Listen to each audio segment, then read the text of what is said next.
Like, how do I trust someone in China or any other country? Yeah. Well, yeah, it was hard because I was like, I don't know if I trust these people. Fortunately, it's not about what you know, it's who you know. I kind of sum it up under an umbrella that's called soul health. I think the main thing about being a leader was just listening to people and really taking on their advice and going, I see where you're coming from.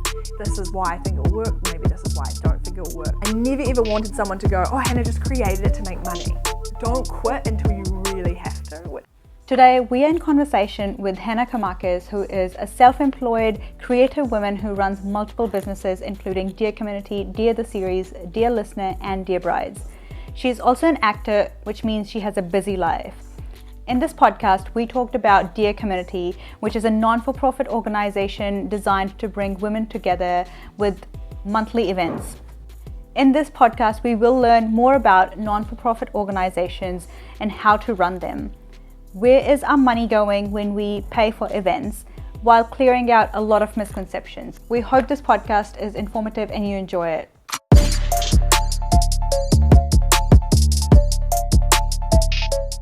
Welcome, Hannah. Hello. How are you? Good. How are you? Amazing. How has your day been? It's good. It's been busy. Very, very busy, but I'm excited to be here and have a good conversation. You have no idea how excited I am. I guess we know a bit about you, but I want to know if you had a quick bio about yourself, what would you say? What do you do? Gosh, I guess I would say that I am a self-employed gal, entrepreneur, someone that just really has a heart for people.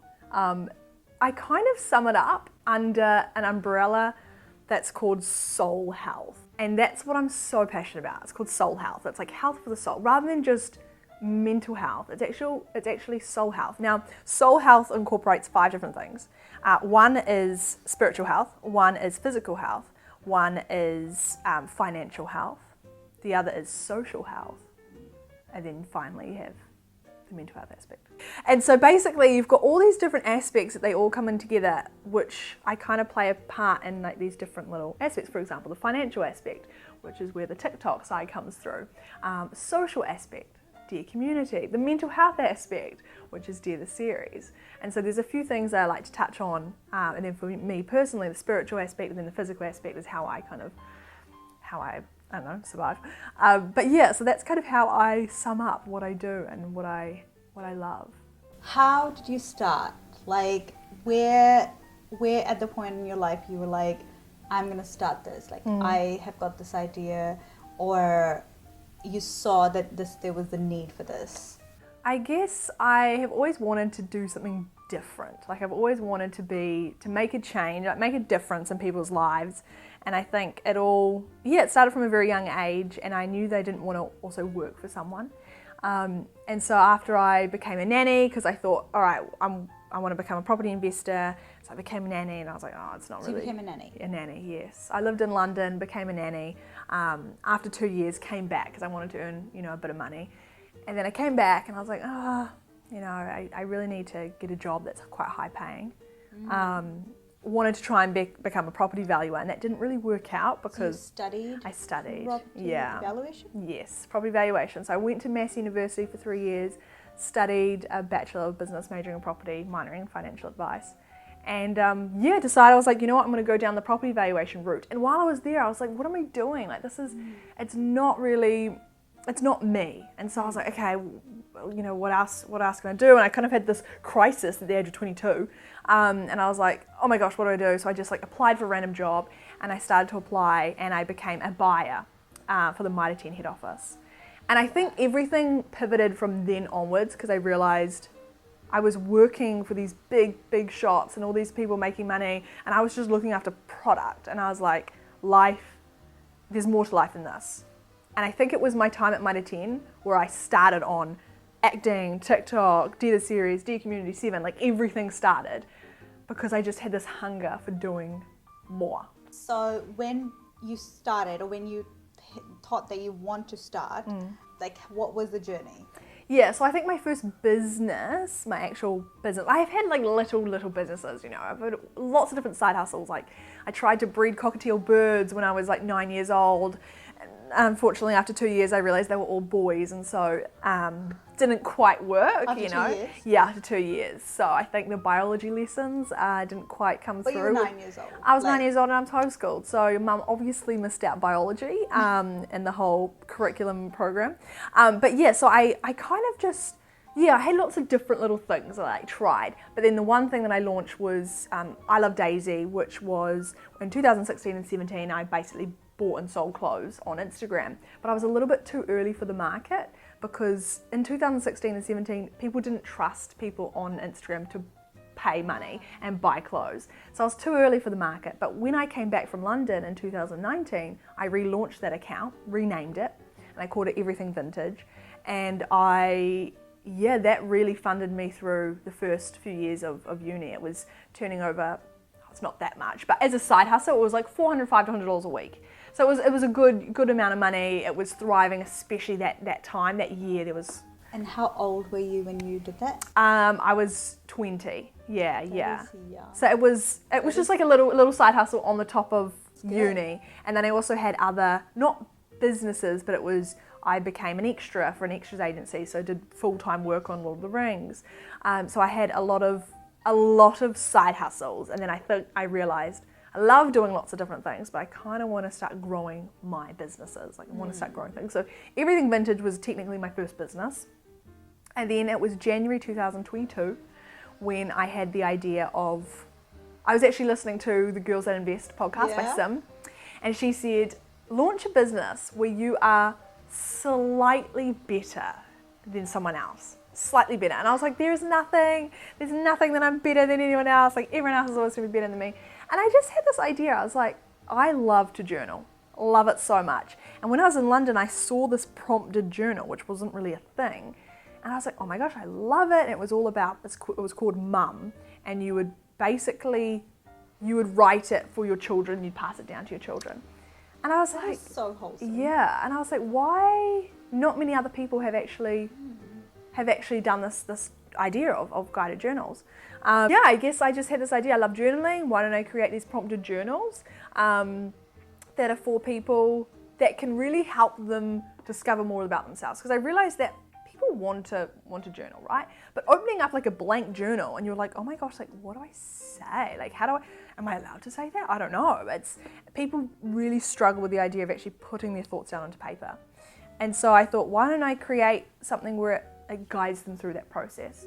And so within 2 weeks, I found my factory in China. I'd done my due diligence. I had 3 different ones that I shortlisted, then sent them off to a friend in procurement, and then... How do you do that? Like for me, sitting in New Zealand, I am like, how do I trust someone in China or any other country? Yeah.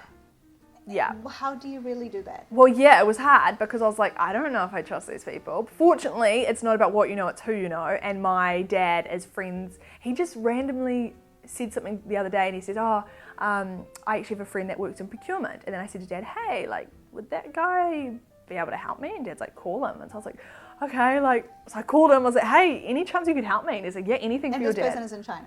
No, he's here. He's here. Okay. And he goes, yeah, I have a team in China. Send me through your factories that you found on Google, because I just typed up book printing places in China. And then they came up, and then I looked into them. I was like, they look pretty dodgy, but send them off. I went for the most expensive one because that came back as the most reputable. And so he said, we've got all the details about them. They're completely legit. Because I was like, I'm paying $10,000 to someone. I was nervous. I was so nervous, even though he approved it and did the due diligence, but I was like, oh my gosh. And so, he was happy. He helped me along the process. A lot of things that you just don't realize when you're printing things in China, bringing them in customs, you have to pay GST at the border. There is so much that I was like, I am out of my depth. Like there should be a guide, but there's no guide because people like to keep. The series was, I guess, my second and my main business. In January 2022. So that's how anything started. Yeah, pretty much. That was the start. Yeah, pretty much. Yeah, because the series, January 2022, and then in March I had this idea of do life together, and that's what actually Dear Community was first called. I realised that people should do life together, and so I called it Do Life Together.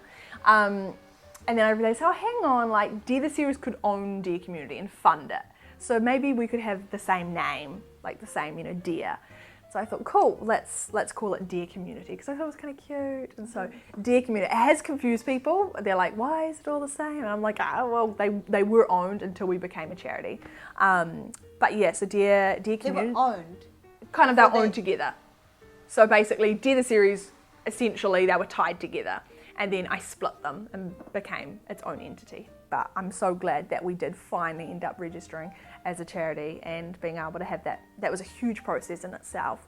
You can't just launch a charity. Like, I'd love to know. We'll come back to that. Yeah. I really want to know. I'm very interested, but we'll come back to that. Yeah, cool. But yeah, I guess 2022 was a big year. January was when Dear the Series launched. When the idea for Dear the Series happened. And I actually wanted to call it the Dear Series. That was taken. And so, because names, you put so much emphasis on names. And I don't think there should be any emphasis on names, because really, people will fall in love whatever you call it. However, I do think it's really important that you don't name things confusingly. If it's, my biggest pet peeve is classic cuts with 2 Ks. Because it's like no one's going to type that up with 2 Ks. When they're typing up classic cuts, they think of a C. So making sure when you do have a name for a business, think about the spelling of it and making sure it's not too confusing. But yeah, Dear the Series was the only thing that was actually available, because you have to check these things. You've got to check, is there a business that's already called Dear the Series? I do. Can I buy the domain name for Dear the Series? So little things that before you go on to actually getting your business name, check that. I really wanted to get the domain for, the Instagram handle for Dear Community. Someone's got it. I contacted them. It's like a dead account. And they said no, they want to keep it because they want to. I offered them money. I said, please, I'll buy it off you. And it's going to be a charity. And so you can go to people and Yeah, I did a bit of stalking because I realized that person followed 3 people. And so I followed those friends. Oh my God, that's so annoying. It's like when I want this name and I go to Instagram and there's 10 accounts and they have no posts and 1 follower. I'm I'm wasting such a good name. I know. I'm like, why? They just hold on to it. Yeah. But I messaged one of the people and said, hey, who owns this account? Can I please get a hold of them? And they said, oh, it's my friend. I'll tell them that you messaged. And then I messaged, they replied, they said, no, we're holding the name. So I had to have Dear Community NZ, which I was annoyed. But yeah, because you wanted to go worldwide. Yeah, exactly. Oh. And so I did secure Dear Community AUS, Dear Community EU. So I've got those accounts. But yeah, definitely, if you are wanting to go worldwide, have a think about how you can secure some names pretty fast. Buy the domain names for, I've got dearcommunity.net and Dear Community AUS and all that. So coming to that, I am very interested to know because how do you secure a name? Do you trademark it? Do you buy the domain? Yeah. Or do you go and sign up that thing as a business, but you haven't really started yet? Yeah. But you're just thinking, someone could take it. Yeah. What do you really do? What's the process? I think, oh gosh, I can't remember what the process was to register it as a business, because it's not a I don't own any companies because it's not on the company's register. And I have a lot of people say to me, oh, I've done my research on you and you always claim you've got 7 businesses, but none's coming up in the company's register. It's because I'm Hannah Koumakis, everything's under me. Dear Community is not under me. It's its own thing. You can type it up. It's on the charities register. But Dear the Series, they're businesses that are, and I don't want to talk, too much about the logistical side of that because I don't know it, but I know that they are legit businesses, but businesses are different to companies, to my understanding. Yeah. So I'm just gonna pull a disclaimer there. To my understanding, all my businesses are legit, but please don't come at me. I don't know the differences between all that. But yeah, I think definitely go and register as a business. I think you can do that again. This was a few years ago now, but get the domain on. Type up Google domains. Yeah, and you can buy it for you can $1 buy or $2 or something like that. A little bit more expensive. Yeah, you have to. It depends if someone owns it. If someone owns it, you have to pay a few $100s. No, none of my names were owned, but you have to pay for them yearly. But it's pretty cheap. It's like $20 a year. Okay, because I was looking it up, because I have to do the same thing for the podcast. Yes, yeah. And when I looked it up, some of them were $1.62. Wow. So I'm like, is this for real? That's so good. Is this Google Domains?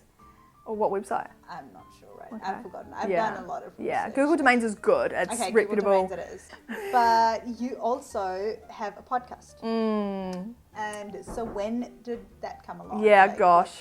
What's happening there? It's pretty dead at the moment, to be honest. It is my least, like the lowest priority at the moment. I think it is something that I launched to emphasize the conversations that people really like to hear about on TikTok. So it was called Dear Listener. Dear. So I got Dear Brides, Dear Community, Dear the Series. I love it though. Like when I got to know about one and then the other Yeah. and the other, I'm like, this is such a genius idea.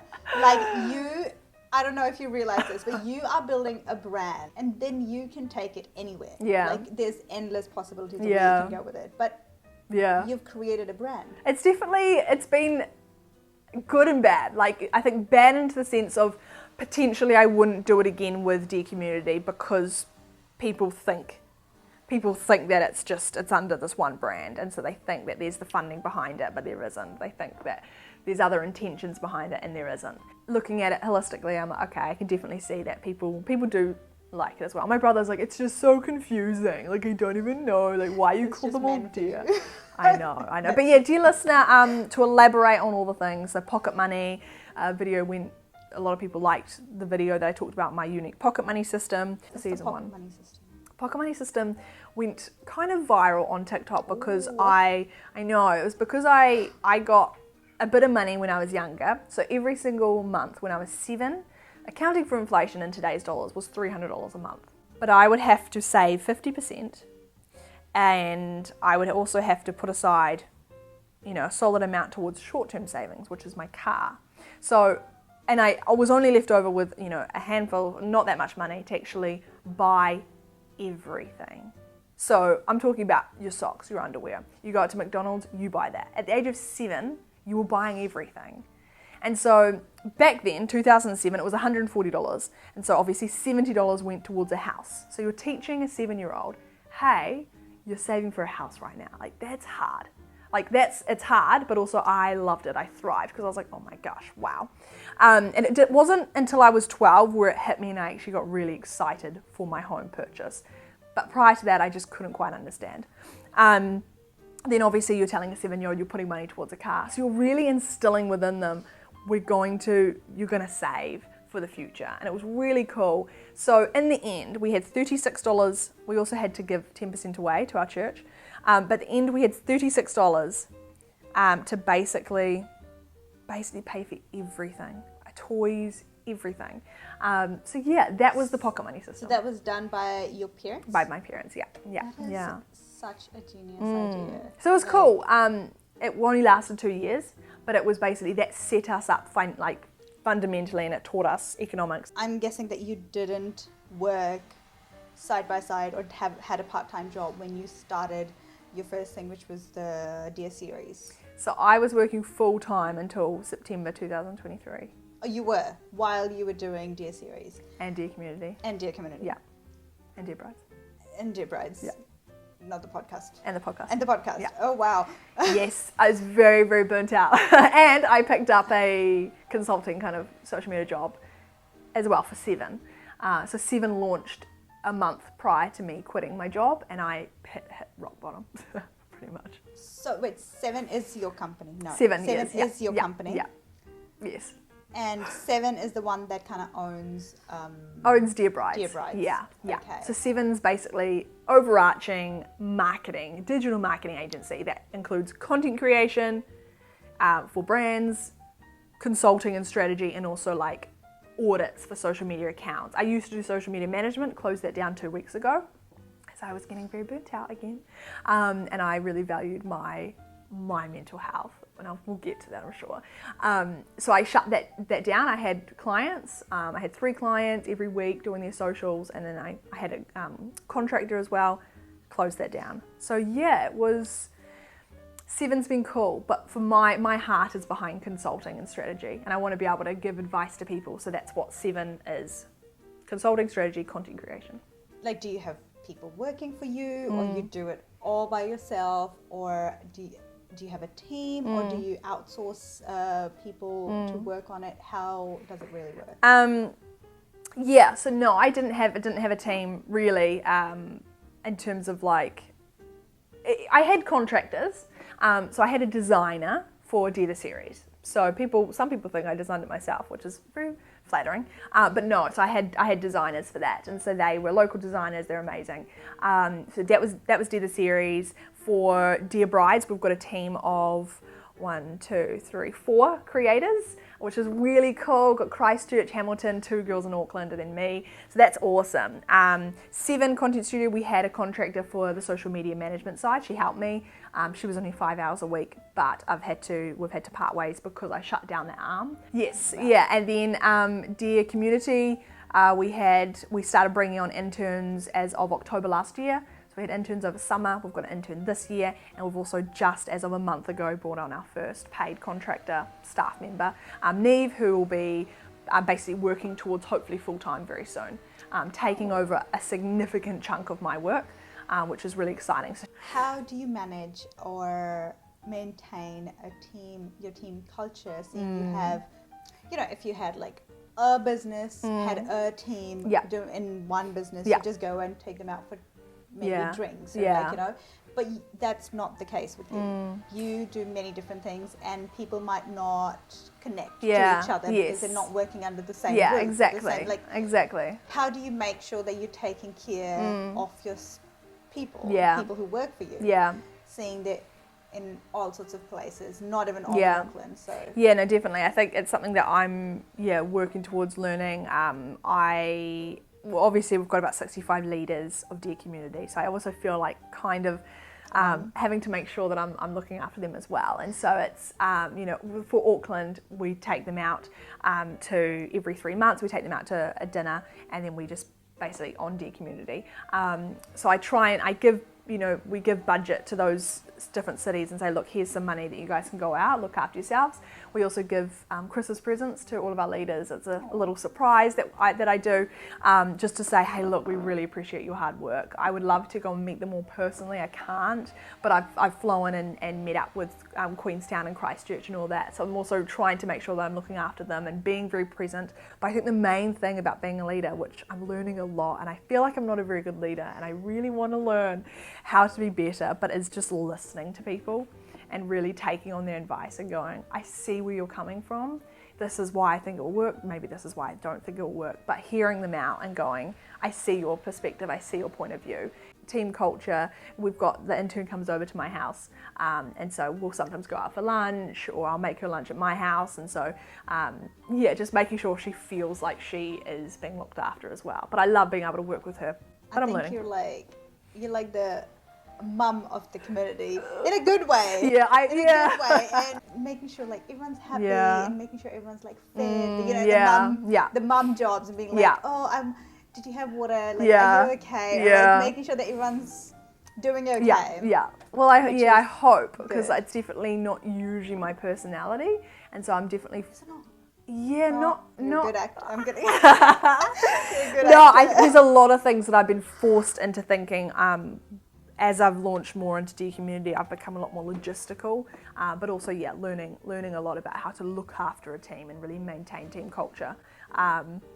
It's hard just to throw someone into that, but I think basically just being a good listener and really being someone that people can feel like they can come to is really important. When I met you for the first time, or even now that I know you, I've met you a few times now, you're so humble, so like bubbly, so sweet that I can't tell that you could have so much stress, like having so many businesses and doing so many things at the same time, your mind's going everywhere.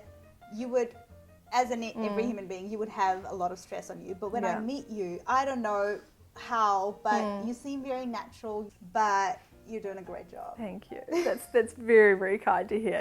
I sometimes just feel like the whole world hates me, and so it's nice to hear that people are seeing some nice sides.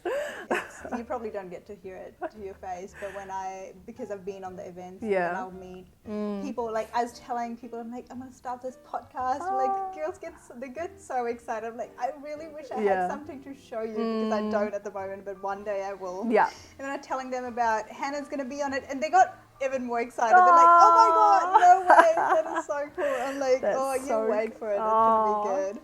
Oh, so kind. But yeah. You're too kind to me. No, you do have a lot of love coming your way. Such a wholesome moment. Oh my God. Cute. I love it. Coming back to Dear Community. Yeah. The elephant in the room. Yeah. I think you started in Auckland and now it's in 17 cities, 17 cities. Yes. Yeah. In New Zealand, yeah. Zealand. I'm the kind of person that loves to, I've got an idea and I run really fast. I don't think of the steps. So, yeah. Good quality, but also bad quality in the sense that this time last year, Dear Community was in London, Berlin, Brisbane, Perth, Melbourne. Like, we were everywhere. We were in confused. Dear Community was launched everywhere basically. Because I had launched so fast, it wasn't a charity over there. Right. So it was basically, because it's just way too hard. I realised very quickly after, I think they were launched for about 4 months being running over there. We had leaders, we had 20 leaders in Australia. Like it was thriving. Yeah. I was burning out, like to the absolute core. I couldn't do it. My heart wasn't in Australia. You know, Berlin and London was very slow to pick up on the whole idea. I had no energy to build those accounts. Yeah. I would purposely not log into the account because I didn't want to reply to the messages because I was so exhausted. And I realized I'm not giving these leaders what they need. I need to stop. And so I shut down and I basically said, guys, I'm pausing. I can't do it. Also realized I need to become a non-profit, which costs about estimated around 10K per state. And if I want to launch, yes, it's a lot of money if you do the maths. Now that we're talking about it, yes. let's talk about how running a normal business is different. How is running a charity, and how do you really start? What's the financial side of it? Yeah, so you have to have a lawyer, a very good lawyer. So I approached a lawyer, and he basically, you get taken through filling out a ton of forms, making sure that your purpose is for the community. So rewriting to make sure that it's aligning with them. So lots and lots and lots of emails, lots of forms to fill out. You have to have a board. You have to have a massive board. Well, not too massive. We've got about 6 people currently. But basically, you have to have someone that's in charge of the financial. So if I ever make a decision, I have to get my board member, I need to actually sign off and say I approve. And basically they kind of oversee a lot of things. So I'll go to one of the girls, Claudia. She's an incredible board member, and we'll sit down and just bounce ideas. I've got non-official board members as well that haven't actually signed, but they are also people that oversee Dear Community. You've got a charity's number. You can finally say that you're a non-profit as well. I think you get tax cuts, which is amazing. But in terms of running it, it's still very similar. I think I had the mindset very much of it's a non-profit, means we can't make a profit because everyone's telling me you can't make a profit. But no, that's completely wrong. And I think there's this massive misconception in New Zealand where, when I say completely wrong, you need to still cover your overheads. And so at my very first Dear Community event, I charged $6 and I charged enough to cover the food and didn't quite realise, hang on, what about overheads? And I didn't cover it. So for so long we were running where we just paid for the expenses, and I was like, this is literally a failing business. And so my mentor, Cassidy, said, stop thinking of it like a non-profit, start thinking like a business, because you're going to basically shut down because you'll make a loss and you'll, what's the word for it? Go bankrupt. You're literally it's not going to be. Charity can go bankrupt. Well, it's basically if you don't have enough money to pay their overheads. And we've got so many overheads that we're paying for. We've got like accounting, got lawyer. Like I mentioned, the lawyer fees were at $5K. You've got accounting, which is quite a few $1,000s every year, because there's so much more that goes into the financials of a charity, especially because now, as of a 2 days time, we're becoming GST registered, which means extra $300 a month that's going to be on top just for my accountant to look over the GST. So there's all these different expenses. There's obviously Shopify, massive expenses there. There's, you know, PayPal, there's all these things that there's like lots of different arms of the website. There's, you know, advertising once we're going down the advertising route, and which we haven't yet, but there's a lot of overheads that people simply don't realise. And so people have said to me, you know, you're not allowed to cover your overheads as a non-profit. So this is where the education side isn't quite met with, you know, a lot of people are saying these things to you, but it's like, actually, I think we need to educate what a non-profit is. So we've got 2 blog posts, which I actually was editing today, 2 blog posts called what is a non-profit? Let's educate people on actually the reason why we have an amount that goes towards Dear Community. Because I did wonder, walk in the park or something like that would be $8, but I'm like, what is this $8 for? Because I don't understand what a non-for-profit organization, how it works, and why do they need $8? Because you always think non-for-profit, you get free. Non-for-profit, you get stuff for free. Exactly. And you don't realize this. You're not told the whole story of how it really works. Totally. And I think also one thing to note is that Dear Community, I actually don't know any charities that aren't funded. We are not funded. So we need to be at least 2 years to go for funding. We need to have funding managers, which cost a lot of money, to actually hire someone to do it for us. Because they get these, you know, lots of grants and everything. We don't have that, which means we're self-funded. So we're self-funded through our attendees that come along. So I think there's this misconception of like, oh, you know, but what about, you know, all these other places, I think it is really hard. I think that's hurt me the most, because I think people, oh, like, but why are we paying money towards this? It's like, actually, you know, bringing on Neve full time. And I actually had this conversation. I never want to be an employer that pays minimum wage. I pay myself, my board are not happy, I pay myself minimum wage for 15 hours. I work on Dear Community full time. They're not happy with that, because they think my morals for Neve is, you know, I said I want to pay her living wage rather than minimum, and they're saying, well, you know, but that's great that you want to do that. You need to also look after yourself.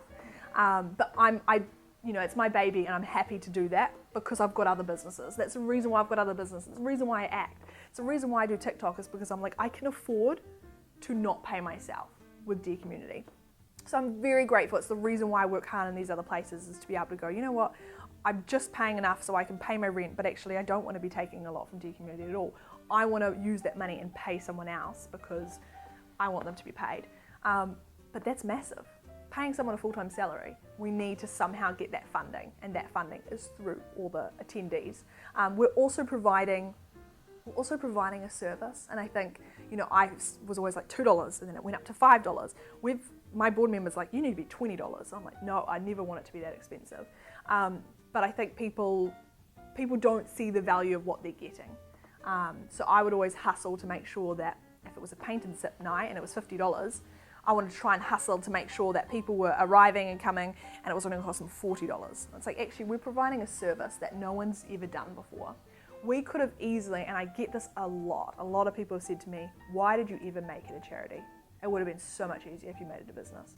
I was going to ask, why? I never ever wanted someone to think that I made it to better myself. Never. And I think there's this, you know, because I have my own personal brand, which was all about budgeting and finance, I never ever wanted someone to go, oh, Hannah just created it to make money. So no, my intention is to, life is so lonely, and like, why people shouldn't be living life alone.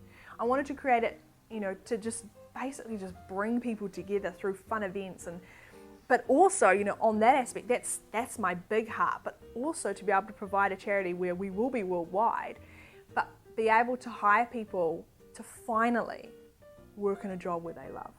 Because I have worked for jobs and for bosses, and I'm like, I hate my job. And I remember waking up one day and going, I want to build something where people can wake up and go, I love my job. And I never thought about creating like a product that was really big. But I thought, hang on, I could do this with a charity. You think of World Vision, they've got so many people that work. I'm like, imagine how cool you can, and all the girls would be hired from Dear Communities. It's being able to, you know, pay someone to go, cool, you're a graphic designer from Dear Community, you could have a job in Dear Community, you know, and being able to go, you know what, I'm going to provide these opportunities. Like, is there something you really want to share about that you would want people to know? I think for people just to have more of an open mind about what actually goes in behind the scenes, and there's a lot, so I think it's just keeping an open mind that we can't make a profit, non-for-profit. So we're not taking people's money to make a profit. We literally cannot. We're doing it to simply grow into Australia, launch in Australia. So just keep that in mind. I think that's what I'd say to people. Well, you can never make everyone happy. And there will be people, no matter how great you do and amazing you are, there will be people who want to pull you down. But you just need to look at people who are with you. Because there's so many people. I'll tell you that. From the 3 or 4 events that I've been on, you have so many people who adore you and love you. Just look at that. Thank you. Yeah. How do you manage your financials in the terms of when you started it at the time? Because obviously you don't have a lot of money to spend on account. Now maybe you do, but at the time you probably didn't. How did you manage it then as someone who has a full-time job and is just doing this part-time? Is this for me as me, or is this for D community? You. For me, I guess because I worked so hard at having my full-time job while launching everything, is my biggest recommendation is don't quit until you really have to. Basically making sure that you do work full-time, build up your business, but then know when it's actually time to quit before you get to that point, because I wouldn't wish that upon anyone.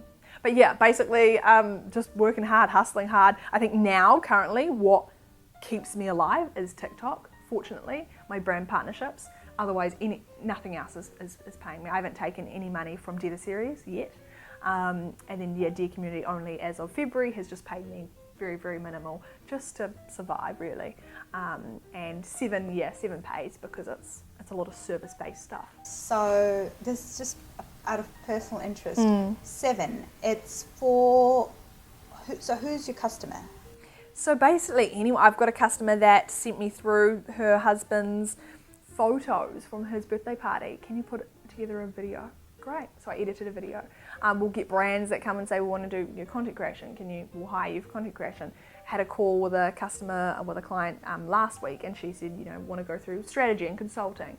So that's kind of anyone, really. But I think because we've repositioned it as of 2 weeks ago, it's still very new. So we need to update all the socials and stuff to really be content creation. So for 21st, I get hired for engagement shoots and stuff. That's Seven. Dear Brides is weddings. So content creation's massive for Seven.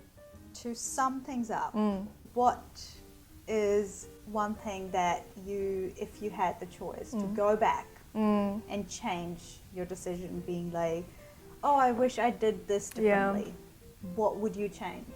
And we haven't really talked about it, but I wish I painted myself differently on TikTok. So I'm really upset at myself for painting myself the way that I am now perceived. And I'm really upset at myself because reputation is very hard to build back up. What do you mean by that? I think confidence, I saw a quote today, confidence can also come across as being very arrogant as well. And there was a big quote about it, but basically I'm very confident to the camera, and people, as of a few weeks ago, I realised that people really don't like that. They don't like how I'm very, don't do this, don't do that, and it's just my way of hooking people into the video. And I wish that someone had told me sooner that it wasn't a good way to portray myself, is because now I'm being seen as the person that they don't like my style. And so it's hurt me a lot because I know a lot of people don't like my stuff. To this, I really want to say, maybe I'll tell you a little story. I'm not sure if it's going to go on camera, but so I'm I didn't realize it a long time ago, but I was told maybe a few years ago, you can say, that when you come across me, like if you meet me at this event and say there's me and these group of girls are going to some party, let's say. Yeah. I'll be that person who'd like, Hannah, you should come along. Like, oh, you should really come with us. I can be very hyped, and I can be like, you should really do this. And I was told that, Supriya, you can be very pushy and you shouldn't be telling people what to do. Where I come from, I'm very you think you want to do that, you can do it. Yeah. But I was told, Supriya, I don't want you to tell me what to do. And I was like, well, I didn't mean that. I'm not telling you what to do. I was just being like, you can do whatever you want in your life. I understand your point that you can be like, oh, people don't like your style, or people have pictured you that way. Having confidence is not a bad thing. I've spent years building up the confidence that I have today. So I would say never be ashamed of it. Never. Thank you, but yeah, it's hard. I think you can't please everyone, but I look back at my videos and go, I wish I never said that. I wish I never came across like that, because I think it's a learning curve. It is. So now and you'll definitely see a shift as of last week. It's the way I speak is very different on TikTok. Apparently, I think I'm a very sweet person, the sweetest person on this planet. You are. You're very, very kind. I've been told that I can be intimidating. I really don't know how. So crushing. But people tell me, Supriya, maybe I probably shouldn't be discussing my dating life here, but people are like, maybe men are intimidated by you. I'm like, so sweet. What do you mean? I know. Surely. Why do people get intimidated by confident gals? Yeah. So good. Turning into the dating show. Is there any last thing that you would want to say, or any advice you would want to give to anyone who's starting something new? I think just go for it and make sure that you have a job to be able to pay for you to be able to launch it. Making sure that I jumped from a full-time job to a 10-hour-a-week job. So making sure that you actually do have something. I only just gave that up 2 weeks ago. So that really helped me see me through in terms of financially. Don't drop everything just because you want to launch into something and then you've got that financial burden. Make sure that you work out how much does it actually cost for me to live. So I jumped from, essentially a salary of, it wasn't a lot, but $65,000 right the way down to about 20 just to literally live. And I realized 20K was how much it cost me to live. So I got a job that would pay me to live. So make sure that you can do that. Then focus your time on the businesses. And when you get to the stage where that can pay you to live, drop that too. That's a good advice. We truly enjoyed this conversation, and if you are still here, you have too. So do not forget to subscribe to our channel, Supriya Sally, and I'll see you next time. Just a little disclaimer, the information provided in the podcast is for general educational purposes only. Guests are not experts but share personal experiences, and information is provided in good faith. The podcast team is not liable for any action taken based on the information provided.